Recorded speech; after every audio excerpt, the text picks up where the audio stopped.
Hello, Jency! Oh, May tanong po ako uli. ano yun? Ano po yung mga paborito niyong kinakain? Oh, okay. Marami kong paborito. Siyempre, pagkain Pilipino, di ba? Sinigang, yan. Paborito ko yan, sinigang. Kaya kare-kare, yan. Oh, siyempre, adobo. At marunong akong magluto, ah. Oh. Tapos, sa prutas naman, may memories ako sa, sa bayabas. Bayabas? Oo, kasi yung bahay namin noon, maraming bayabas noon. Unang-una, masarap siya, medyo maasim. Tapos, pangalawa, sabi nila masustansya daw. Dati hindi ko naman alam na kung ano yung sustansya, basta kain ka lang. Tapos itong puno na to, ginagamit namin sa yung tirador. Naghahanap kami ng letter Y. Hindi ko makalimutan itong bayabas, ha.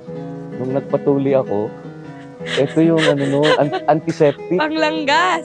Yes, panglanggas, antiseptic. Kaya ang memories ko sa bayabas talagang napakalalim yan. So, okay? Yeah. Thank you po, Jency!